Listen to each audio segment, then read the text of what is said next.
సమస్య తరువాత సమస్యలు, కష్టాలు, వీటికి అంతే లేదా అని నిరుత్సాహపడకండి. జీవితం అంటేనే ఒక సమస్య నుంచి మరొక సమస్యకి ప్రయాణించడమే కదా.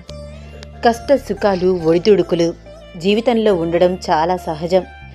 సుఖం వచ్చినప్పుడు ఎంత హ్యాపీగా యాక్సెప్ట్ చేస్తామో, ఒక సమస్య వచ్చినప్పుడు కూడా అలాగే యాక్సెప్ట్ చేయడం నేర్చుకోవాలి. భయపడుతూ కూర్చుంటే ఏ సమస్యని దాటలేము. ఇంకా దిగులు పడిపోతాము. నాకు ఒకటి అర్థం కాదు, మీరు ఒక్కరే బాధపడుతున్నారా? కాదు కదా. ప్రతి ఒక్కరికి వాళ్ళ పరిస్థితులకు తగ్గట్లు కష్టాలు, బాధలు అన్నీ ఉంటాయి. అలా అని వాళ్ళకి జీవితమే లేనట్లు కృంగిపోవట్లేదు కదా. మీరు అంతే.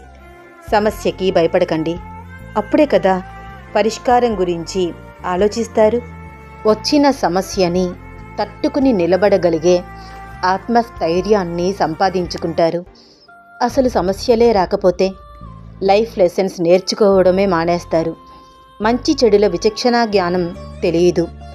సో సమస్య వచ్చేది మిమ్మల్ని కృంగదీయడానికి, బాధ పెట్టడానికి కాదు, మిమ్మల్ని మరింత గట్టిగా, దృఢమైన మనిషిగా మార్చడానికి.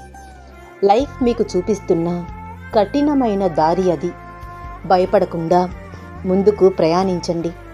ఒకరోజు తప్పకుండా పూలబాటలో నడుస్తారు.